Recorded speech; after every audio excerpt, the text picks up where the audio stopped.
रूप से सारे बिंदुओं पे जो लीगल बिंदु हैं उन पे आर्ग्यूमेंट्स हुए हैं कि क्या ये प्रीमेच्योर है, क्या 21A जो है उस पे क्या कोर्ट रीएजिटेट कर सकते हैं क्या, जब ऑलरेडी संविधान पीठ ने मसला तय किया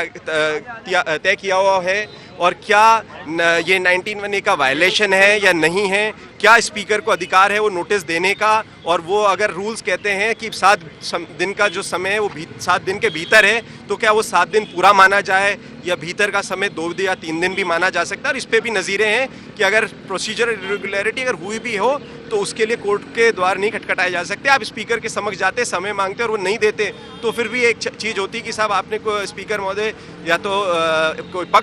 किसी के पक्ष में काम कर रहे हैं, या सिंपल एक शो कॉज नोटिस है जो इशू हुआ है उसके खिलाफ हाईकोर्ट के अंदर आप आ गए हैं, स्पीकर के सामने ना आपने समय मांगा है ना अपना पक्ष रखा है। प्रदीप जी, आपकी ओर से कई अलग अलग लोगों से 17 लोग जो 19 लोगों को नोटिस जारी हुआ, ये भी कहा गया कि स्पीकर अलग अलग सुनना चाहते हैं उनको। देखिए, अलग अलग नोटिस, सबके तथ्य अलग होंगे या क्या, तो उनके नोटिस जब अलग दिए गए, क्योंकि यहाँ पे पिटीशन जो है वो कंबाइंड पिटीशन लगी है, जॉइंट पिटीशन लगी है, 19 के 19 एक ही पिटीशन में आए हैं और एक ही पर्सन उनका सबका एफिडेविट दे रहा है। तो अगर मेरे एलिगेशंस आप पे अलग हैं किसी और के, तो उसका शपथ पत्र भी अलग आदमी देगा। तो वो कुछ प्रोसीजरल चीज़ें हैं कि क्या उस तरह से चलने योग्य है या नहीं है।